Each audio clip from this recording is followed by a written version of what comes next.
শিক্ষাৰ্থীয়ে এনেকৈ কমাব পাৰিব পঢ়া জীৱনৰ দুখ কষ্ট। গীতাৰ এটা মাত্ৰ শ্লোক অনুধাৱন কৰিব পাৰিলে পঢ়া জীৱনৰ সকলো কষ্ট লাঘৱ হৈ পৰিব।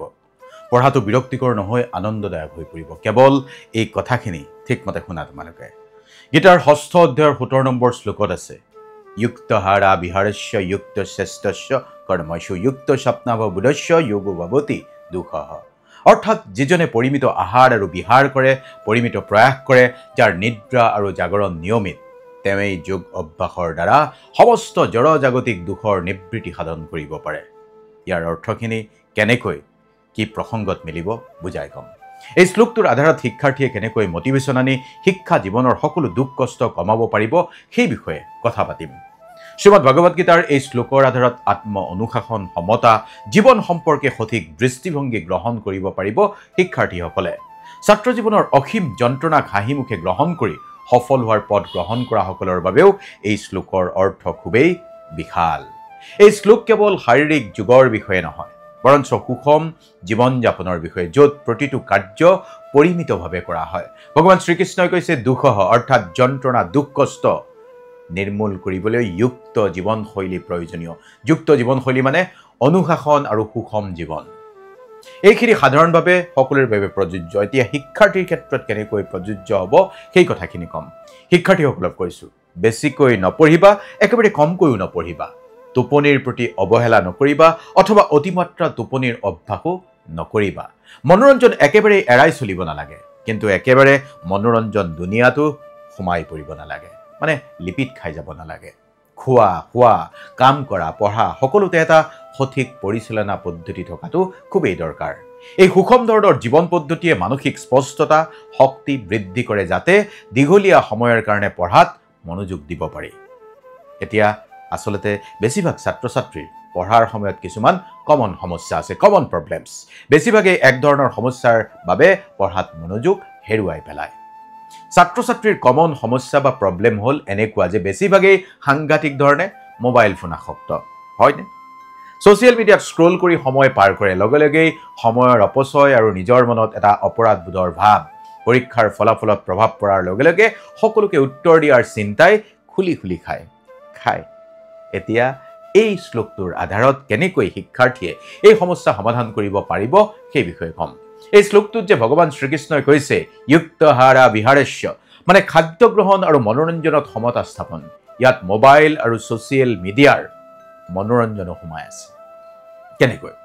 আৰু অলপ সৰলকৈ কথাখিনি ক'বলৈ হ'লে, সম্পূৰ্ণৰূপে মনোৰঞ্জন বাদ দিব নালাগে।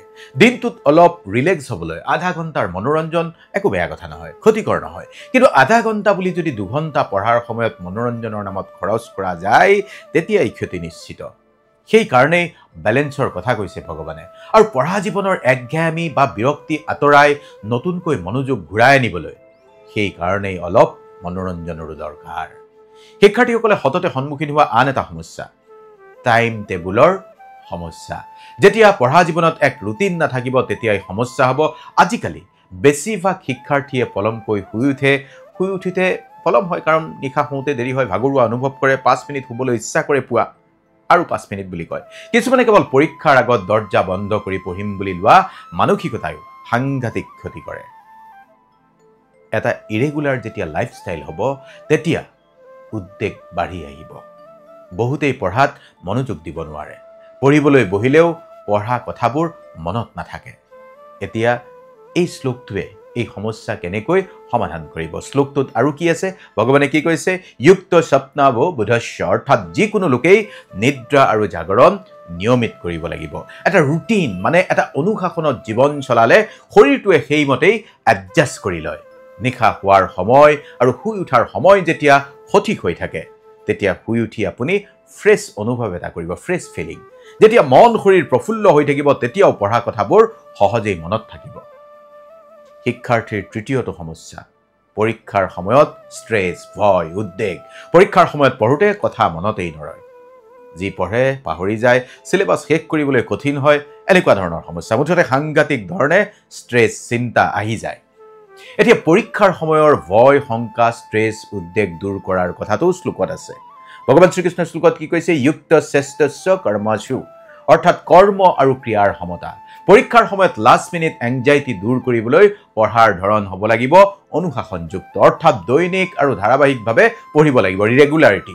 এই শ্লোকত ৰেগুলাৰিটিৰ কথা কোৱা হৈছে। দৈনিক আৰু নিৰবিচ্ছিন্নভাৱে পঢ়াৰ অভ্যাসে ভয়ৰ পৰিমাণ কমাই আনে। শিক্ষাৰ্থীয়ে যদি পৰীক্ষাৰ সময়ত হোৱা ষ্ট্ৰেছ কমাব খোজে, তেতিয়া সাপ্তাহিক ৰুটিন এখন প্ৰস্তুত কৰি ল'ব লাগিব। এই ৰুটিন অনুসৰি দৈনিক পুৱা গধূলি পঢ়াৰ সময় ধাৰ্য কৰাৰ লগতে উইকেণ্ডত ৰিভাইজ কৰাৰ প্ৰক্ৰিয়া এটা কৰি ল'ব লাগিব। যদি ধাৰাবাহিকভাৱে মানে দৈনিক পঢ়া যায়, তেতিয়া পৰীক্ষাৰ আগে আগে দিনটো কিতাপৰ সন্মুখত বহি থাকিব নালাগে।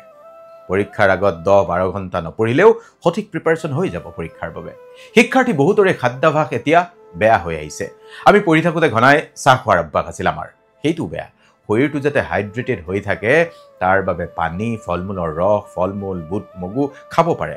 কিন্তু তাৰ সলনি জাংক ফুড, মুখৰোচক খাদ্য বেছিকৈ যদি খোৱা হয় সমস্যা হ'ব। এইবোৰে কি কৰে? শকত কৰি তোলে, ভাগৰুৱা অনুভৱ আনে, মনোযোগ দিয়াত ব্যাঘাতো জন্মায়। সেইকাৰণেই ভগৱান শ্ৰীকৃষ্ণই এই শ্লোকটোত যুক্ত আহাৰা মানে পৰিমিত আহাৰ গ্ৰহণ কৰাৰ কথা কৈছে। আৰু এটা সমস্যা হ'ল আমি প্ৰায়ে এৰাই চলোঁ।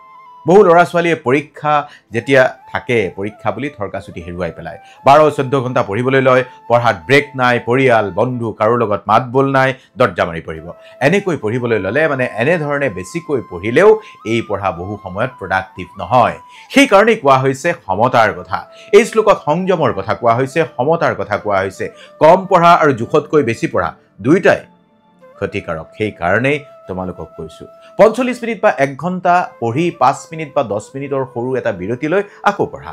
অলপ লঘু ব্যায়াম কৰা, এই ধৰা 10-15 মিনিট যদি যোগাভ্যাস বা আসন কৰা যায়, তেতিয়াও মনোযোগ দিয়াৰ ক্ষমতা বাঢ়ি যায়। আনকি ভগৱান শ্ৰীকৃষ্ণই সামৰ্থ্য অনুসাৰে কাম কৰিবলৈ পৰামৰ্শ দিয়ে। নিজকে শেষ কৰি ধ্বংস কৰি কাম কৰাৰ কথা ভগৱান শ্ৰীকৃষ্ণই কোৱা নাই। ভগৱান শ্ৰীকৃষ্ণই কৈছে সকলোতে বেলেঞ্চ ৰাখা, অতি বেছি সকলোতে বেয়া, অতি কমো সকলোতে বেয়া। বহু শিক্ষাৰ্থীৰ মনত প্ৰশ্ন হয়, পঢ়িনো কি হ'ব, মই কিয় পঢ়িব লাগে? সেইসকল শিক্ষাৰ্থীকো কৈছোঁ, যেতিয়াই তুমি পঢ়াত অনুশাসন আনিবা, জীৱনটো সমতাৰে পাৰ কৰিবা, তেতিয়াই তোমাৰ মেণ্টেল ক্লিয়াৰিটি আহিব। অনবৰত ডিষ্টাৰ্ব হৈ থাকিলে পঢ়া কথা কেতিয়াও মনত ৰাখিব নোৱাৰা। মনত ৰাখিবা, এজন অনুশাসন থকা ছাত্ৰই শক্তিশালী ছাত্ৰ। পঢ়া মানে, শিক্ষাৰ্থী মানে তুমি যন্ত্ৰ নহয়। এই শ্লোকৰ আধাৰত যদি কথাখিনি মানি চলা যায়, তুমি শাৰীৰিকভাৱে, মানসিকভাৱে আৰু আৱেগিকভাৱে নিজকে উন্নত অনুভৱ এটা কৰিব পাৰিবা। তুমি যন্ত্ৰ হ'ব নালাগে, সন্ন্যাসী হ'ব নালাগে, তুমি কেৱল মানুহ হোৱা। পঢ়াৰ নামত স্বাস্থ্যৰ ক্ষতি কৰি নহয়, পঢ়াৰ নামত মনোৰঞ্জনো নাইকিয়া কৰি নহয়, কেৱল তুমি এটা বেলেঞ্চ ৰাখা। যেতিয়া তুমি বেলেঞ্চ ৰাখি চলিবা, তোমাৰ পঢ়াটো বিৰক্তিকৰ নহয়, আনন্দকৰ লাগিব। পঢ়াটো এটা বাৰ্ডেন হৈ নপৰে। সেইকাৰণেই আমি কৈছোঁ, এই কথাখিনি কেৱল পৰীক্ষাত পাছ কৰিবলৈ বা ভাল ফলাফলৰ বাবে নহয়, জীৱনৰ প্ৰতীক্ষাত উত্তীৰ্ণ হ'বলৈ জৰুৰী। বেলেঞ্চ ৰাখা, পৰি নোযোৱা। ভালে থাকা।